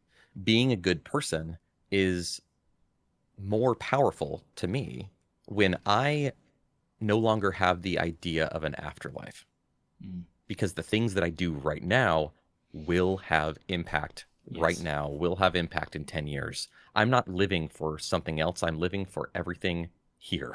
Yeah. My eyes are wide open now I to yeah I, to I that I've reality. always found those sorts of arguments really fascinating, because when somebody asks you that sort of thing, and it's like it's entirely the opposite way around to what they think. It's like, oh, if you don't believe in eternal judgment, what's to make you a good person? I'm like, if the only reason you're being a good person is because you're fearing eternal judgment, you're not a good person. Like being a good person is doing things because like people talk about the trolley situation at supermarkets, Mhm. like whether you put the trolley back or not, there's no punishment for doing it or not doing it, but like you do it because it's the right thing to do, and because it helps other people out, and it's at a very minor cost to yourself, but you do it. And it's the same way on like a cosmic scale. Like if the only reason I was doing certain actions is because I feared that some omnipotent being was watching me and would judge me if I didn't, that's not that if you're good when if you're doing the right thing when nobody's watching, that's when it's an actual product of your being a good person. I, And like people talk about oh, what's to lose though, because if you spend your life believing in something and there's and it turns out there's nothing, you've not lost anything. And I say, no, you've lost the only one opportunity that you that was have to it. live. That was your one life to live, and you spent it in worship to a thing that didn't exist or whatever. Like I don't know. I It's Being a parent is so interesting, and I think that's why I started our AI conversation about this idea of like why, right? Because I was parented, right? I was parented by parents, and now I'm parenting other people, Hmm. which is like a wild thing. Yeah. And a lot of the times they do ask that question of why. Like, why is this the way that it is? And man, sometimes I don't know. Sometimes I'm like, I don't know why, but it feels like that shouldn't be the case. It feels like if I say a thing, you should just do the thing. But you're kind of right. Like, why? Why? And so you have these little existential crises throughout the day, and you can only have so many before things need to get done. Yep. But Yeah. why do they need to get done right now, Weston? Well, they've got to get done at some point, and at some point maybe it's me just being selfish and wanting things to get done, and maybe that's the reality of it. Yeah. Um, but I think that's why that question of like why do we do what we do is so interesting to me. Until they don't need to wear shoes. What are we talking about? Just I do must it! have missed God something damn in it! chat. I can see why Yeah. there's. I think I can see that's why parents do come up with these like white lies of like, well, Santa's watching or something. Just Yeah, fucking, like I just don't have the time to be going into the ins and outs of moral and ethical quandaries and dilemmas and explaining because I what's said right for the so. greater good Yeah. and the potential of you, getting an infection if you walk outside with no shoes on. Put your shoes on. Do you want ringworm? Just because, okay? I'll explain later. But So that's really what we're doing on like a cosmic scale. Anyway, but yeah. I don't want to keep you over time. So I'll get into talking about like the future of Arcane Anthems, but I just want to Yeah. remind people in chat that while I do spend the majority of short rests chatting with my guest, I am aware of the chat, and if you want to ask us questions, people can do so with the Ask a Question redemption. So do so now if you've got any questions for us, and we'll spend time going over those at the very end here. Thank you very much for I think being there here was a and couple listening that to were us asked. chatting. Oh, we've got a few already lined up. Oh yeah, right on. The point of the redemption is that it goes into a list so that they don't get missed. Sick. So while those questions are those final questions are coming in, tell us about the future. What are you working on in the immediate future, and then we'll go into more long term blue sky. What you plan for the future. So my immediate future, I'm kind of refocusing on. Well, for the last couple of years, I've really been focusing on doing a lot of collaborations. So now Right. I've kind of gone through that process, and that's been really wonderful. And now I'm wanting to focus in more on like what does Weston want to create, right? And not only that, but like what can Weston create that will connect with the community. Um, and I'm kind of at this point re-looking at some things. I spent the last couple of years creating this contemporary music, right? And like seeing if people wanted it. I've had a blast. This has been fantastic. It definitely didn't lead to a lot of growth. So maybe this isn't the content that I make to grow. This is the content that I make because it's Weston. It's the most Weston thing that I've done so far as Arcane Anthems. In the future, I'll probably be doing more projects that are going to benefit a wider variety of people. Maybe I have this idea that I want to do a fantasy lo-fi album, and I think in particular, I want to create a fantasy lo-fi combat album. I think would be really interesting because combining the idea of this like the chillness or the focusness of lo-fi, but making it more sinister I think is so interesting to me, and I want to see if I can make that happen. But first, I want to put out a full fantasy lo-fi album. And if you don't know what fantasy lo-fi is, I actually have 4 songs now that are fantasy lo-fi, and those should be up so you can listen to them. Um, because I just think it's such a fun mix of uh, chill meets like what we do and being able to throw that on in the background of a campaign is just a really like beautiful thing. So those are things that are coming, and I'll probably do a GoFundMe or a Kickstarter or something for that album. Maybe I'll even have vinyls or cassettes or something that I'll sell with that. So yeah, something to look forward to. I've always been enamored with music, but never a music guy. Like I don't know the first thing about music. I'm a pretty good singer, or used to be, but I don't know anything about music. And so whenever it comes to my tables, they're just like silent unless there's someone at the table who wants to do the music, and I'm always throwing it to them to be like, if you want battle music, please find some. Who's the bard? Yeah, basically, which of you you're in charge of the music. Somebody control the music here because I got nothing. And usually there is somebody who's like, oh, I'll put some Tavern background songs on or whatever, and I'm like, cool. And then if I move into a different scene, I'm not even noticing the music, so they're in charge of being like, oh, actually, I should change that to dungeon music or whatever. If that's something that somebody at the table's doing, then absolutely, you do that. You can be that aspect of our sound mixer of this story that we're telling together collaboratively. Like, you can be the sound mixer essentially. You can be. You are all the actors and the technicians. Yeah, you are in front of the stage and behind the stage. I find D&D so unique. Well, tabletop role playing games so unique for that is that you're storytellers, but you are the writers and the audience for it. Mm-hmm. And there's very few, if any, other mediums where you are the artists and the audience, the consumer and the consumer, the consumer simultaneously.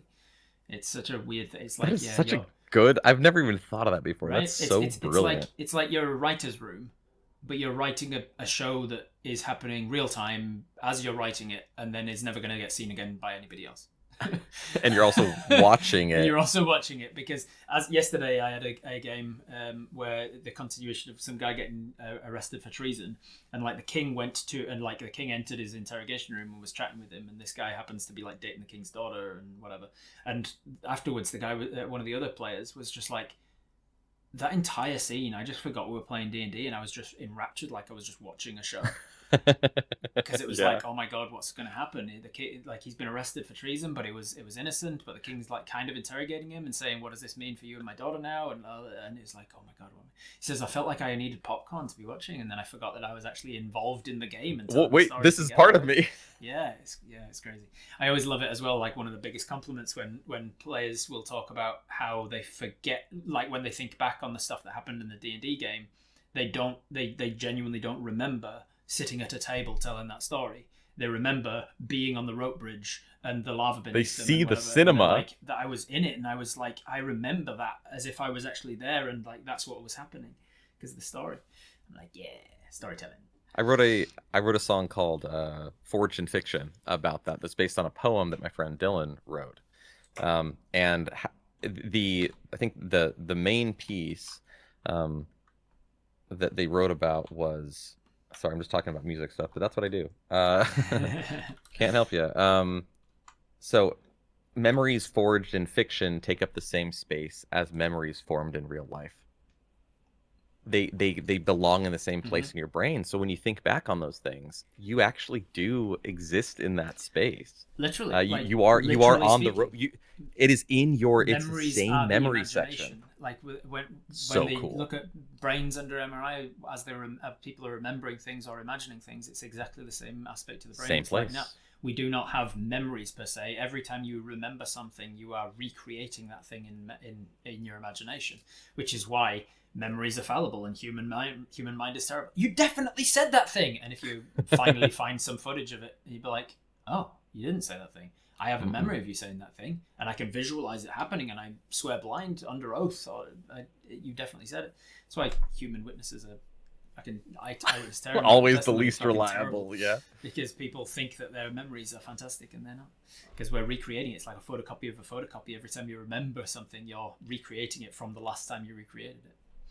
Anyway, but we use that to our advantage, don't we? Oh yeah, so that we don't keep you forever. We'll start asking some of the audience questions.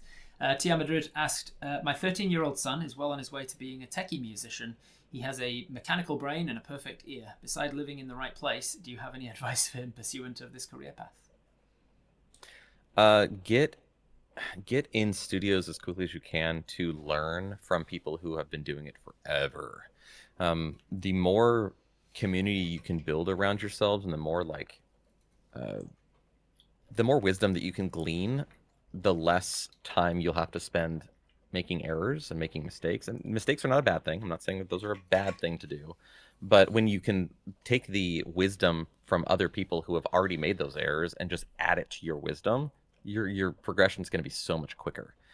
So look for those opportunities, even if they are imperfect opportunities. Also, the other thing I would say is if you want to very quickly become a good engineer and a good musician, recreate music that has already been written. That will teach you lessons that you will never forget. Even if you don't do a great job of it at first, recreate songs that have already been made and do your best to make them like they did. That will teach you like, oh, if I want my guitar to sound like this is how I figured out how to do it. Oh, if I want my vocals to sound like this, I kind of got them close here. And you'll find and discover things constantly that will then lead to brand new ideas and brand new creations. So I guess what I'm saying is learn and then try and replicate those things that others have done. And then in 5 years, 6 years, 10 years, you will be able to very like fluidly create brand new things because you have such a huge backlog of stuff that you can do. So replicate. It applies to anything as well. Like people, studying art will learn by trying to replicate others, and then they'll find their style through that. And I started D&D by replicating Matt Mercer as best I could because I loved his work and was like, oh, I'm just gonna make my games like his, and then I found my own voice through it. There's a quote I love that's like, everybody makes mistakes. A smart person learns from them, and a great person learns from other people's. So, absolutely. Watch other people's mistakes and go, I'll take that, and I don't need to make that mistake myself in order to learn from it. Centauri asks, do you find you gravitate more towards shenanigans, or rule of cool style game, or more drama heavy RP style game? Okay, so you need both. You absolutely need both. I personally like it when players are invested. Whatever that means. If they're in, like, I want them to feel, or I personally want to feel like they care about the story that I'm telling. So they can absolutely be silly. They can absolutely do wild things, but they need to let me know that they care about what's going on, and that the wild thing they're doing is fun because the character that is doing it is that way, and that they are deeply engaged in creating a fun environment. That is the most important thing to me, because because there's a huge difference between somebody who's trying to mess with you and trying to be silly for silly's sake, and somebody who is being engaging in shenanigans because it's fun and because it ties them deeper to the world. So I want players who can invest themselves in the story that I'm telling, whether that is through fun. I think that Laura Bailey's Jester is a perfect example of that. Right. Jester's a character who is absolutely the most unserious person in the entire world, but Jester is deeply unserious as a character and is unserious in the world and takes consequences for their unseriousness. Yes. And takes them like an unserious character would take them. So I think that's a really good example of just the character off the top of my head. I think it's sort of related with the sort of laughing at versus laughing with kind of thing as well. Like if everybody's laughing with you at the table, if the joke, if the shenanigans, if the tomfoolery is happening together and everybody's enjoying it and it's part of it. And that doesn't mean every character is involved in it. It means every player is involved in it. Then that's different to if somebody's like poking fun at the game and being silly in order to undermine it, or because they're awkward or short or bored or whatever. Yeah. Fancy Unicorn asked, what is your favorite unknown board game? Ooh. Well, if I know it, then somebody else probably knows it. But let's say like obscure or like newer. I mentioned Nemesis before. I love Nemesis. I think it's such a great game. And I don't know a ton of people who have played it. I think that like board gamers have played Nemesis, but anybody else, basically you are playing through the game of Alien. You are on a spaceship. You've just woken up out of hypersleep, and an alien is going around, and each of you has a different mission. Some of them are like to help other players. Some of them are to destroy other players, and you're all running from these aliens. It is fantastic, and it is so replayable. How often have you won it? Because I cannot win that goddamn game. We always. I've won it multiple times. Yeah, I think. No, I think it's just my bad luck with rolling that it's always like we get down to the last thing and it's like, right, I need to go back into the hypersleep and I just need to not roll an alien in order to. Oh, here's the alien. God damn it, I'm all out of gun now. I'm all out of bullets now. I need to punch it to death and get contamination every time. I also hold on. I'm gonna look around at my collection real quick. One of my favorite games is called Takedo. I don't know if you've played Takedo. Is Takedo that the Japanese holiday? Beautiful. Yeah, yeah. You're essentially going through the road to Tokaido in Japan, and you're like collecting artwork, and collecting you're art and yeah, going to having bathhouses, having and good food or like oh, it's donating so money to cool. temples. I haven't played that in years actually. That was It's a really so fun game. chill, and It's a I really I nice absolutely love it. chill game. Tokaido is like so it's such a cozy board game. We Fantastic. used And to, then yeah, we used recently, like when we'd go to the board game cafe if we wanted to play it. Somebody would be like, "Do you want to go to Japan?" And we'd be like, "Yeah, let's go to Japan." And we'd let's bring out do it. Tokaido and be like, "Yeah, I'm gonna focus on artwork this time." And then for portable games, either Scout or Flip 7. Both of those games are so fun. Don't know those ones. Flip 7 is so easy to teach. You can teach it Mm, in literally 3 minutes, and you can play it anywhere. It's nice. just a kind of push your luck card game where you draw Right. cards and try not to draw two of the same card. And Nice. it's so engaging. It's very well done. So Flip 7, highly recommend Love getting it. Flip 7. And Yeah, it's like really fancy. $8. It's so cheap. They Anyway, should have made it seven. yeah. Jay Platypus asks, "What's your favorite type of character or class to play? Do you gravitate towards any particular one over and over again when you're a player?" I really like wizards and I really like barbarians, Nice. which is kind of funny. Have you ever But tried a Wizard Barbarian multiclass? They're probably the I have least not. optimized multiclass in I existence have because not. when you're That when you're doing seems any of your barbarian stuff, you can't use any of your wizard stuff, and vice versa. And they're very unoptimized, but they can make for sort of some really like crazy character. I have played a Minotaur barbarian or a Minotaur wizard who just happened to be kind of like who just happened to roll like Right, swole, which right, is right. really fun because they're like, "How are you doing this?" Swole And wizards can be quite fun. it's It's like a really cast that was a punch. that was a very fun time. But yeah, wizards and barbarians, specifically abjuration wizards, are some of my favorite wizards. Oh yeah, They can just take hits, and yeah, they kind of act like a shield for the party, yes. which means that you're acting not on your turn, which is Uh-huh. really fun. Which is always fun to do. Yeah, I like that. Interaction's always a good time. Cinderfingers asks, "What D&D spells would you cast using a taiko drum as your spellcasting focus? Is it taiko? Taiko? Taiko. Yeah, taiko drum.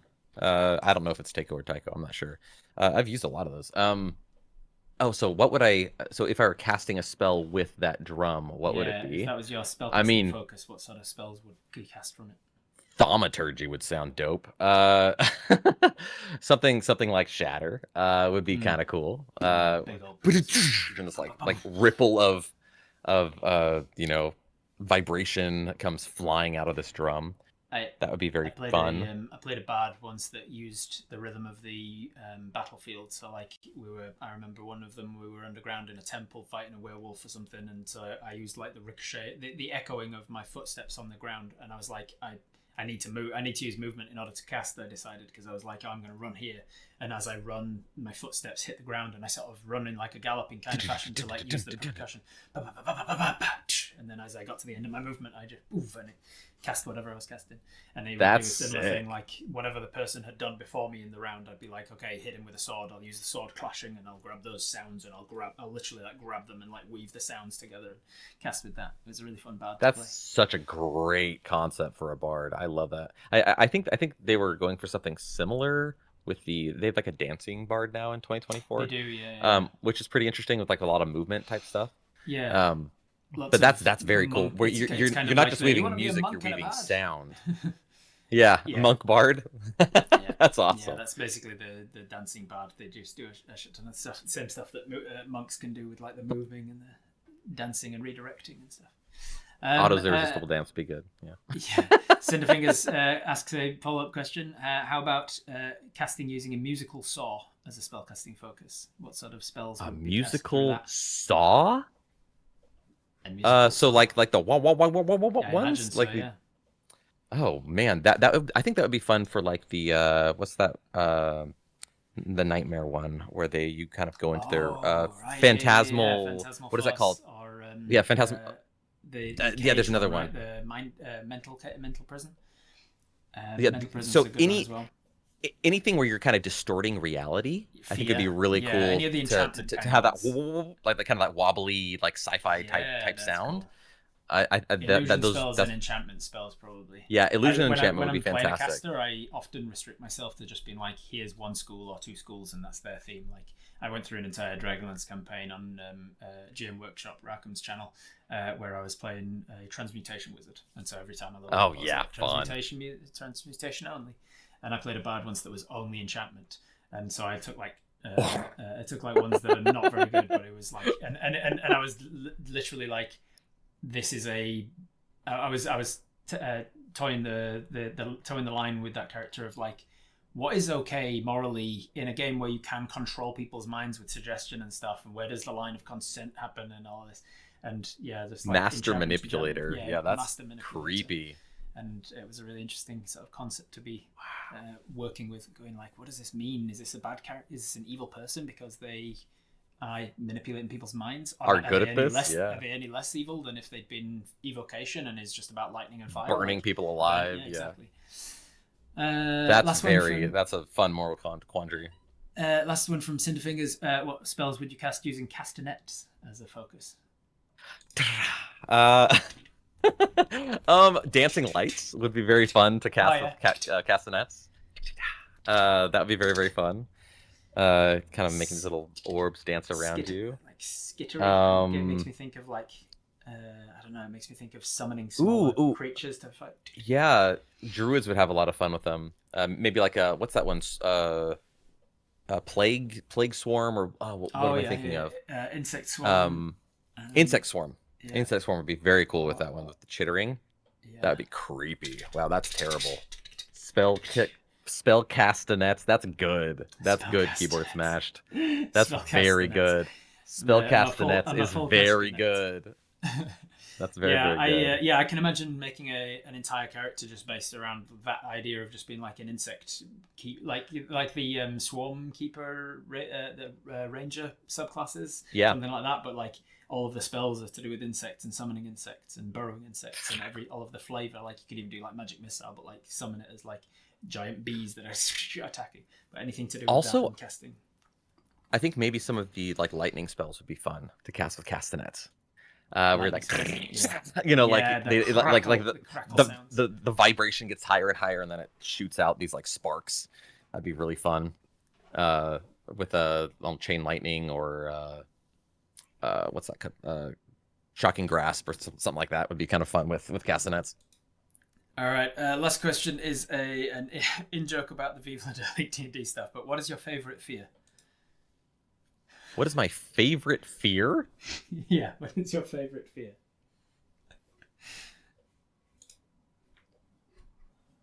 I think my favorite fear is I'm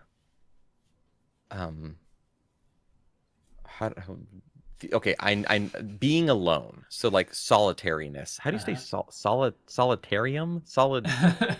Can you make that a condition? I don't know. I think my Portuguese brain was like, I'm pretty sure that's a word in Portuguese, and I'm like trying to Englishize it.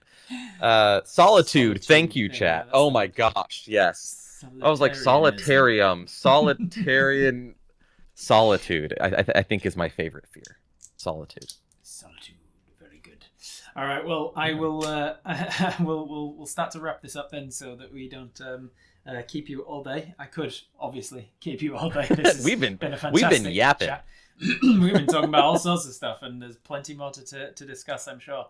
I always love when the conversation just flows, and I look down at the time. I'm like, we're already at an hour and 40 minutes. Holy cow! I've got to start wrapping up. Sometimes I wish my short rests could go for 3 hours. But hey, if people want to see more of you, where do they go? Where do they find you? So I am everywhere at Arcane Anthems. You can find me on Instagram or TikTok or Threads or YouTube. I am the gelatinous cube of the internet. I try and show up everywhere you least expect. I do Dungeons & Dragons and fantasy parodies and contemporary music. I do a lot of techware stuff on my Instagram channel, which is kind of fun. It's important to have a variety of interests. So you can see a lot of fantasy and tabletop and techware and music wherever I go. And if you are here at Arcane Anthems everywhere, if you're here from Arcane Anthems and you are meeting me for the first time, hello, nice to meet you. I'm Robert Harley, GM, most known for my work with comedy group Viva la Dirt League, but also Dungeons & Dragons content all over the internet as well.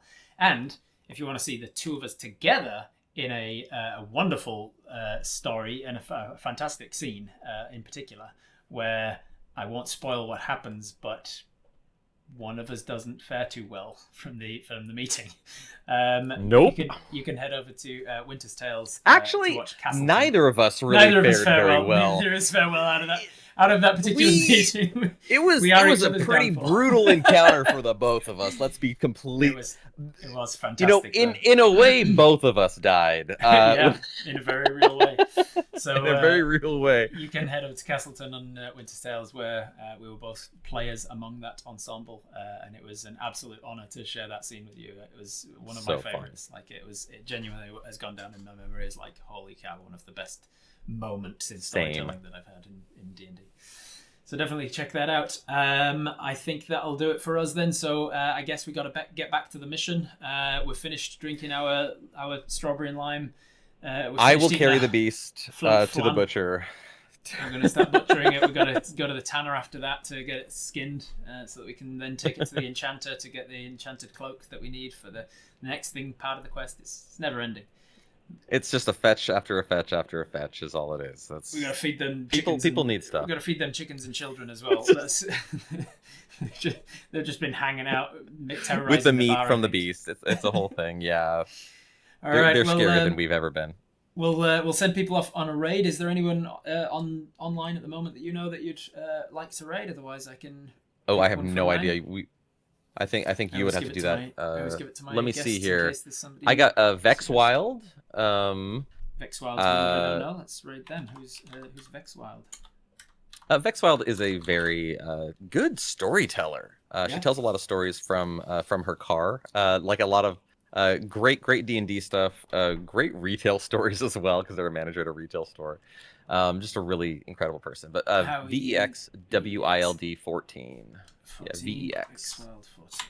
Wonderful. We will start the raid for Vexwild 14. Stick around for that, everybody, to show your support. Thank you very much for being here. Thank you for watching us, and thank you for all your questions. If you want to see more of either of us, you know how the internet works. Look us up. All right. Thank you, everybody. See you in the next one. Bye for now. See you. Thanks for having me. And as you guys finish your short rest, roll initiative. It's a bunch of goblins. They're trying to get your likes and subscribes and things. I'm out of ideas. Just like and subscribe, please.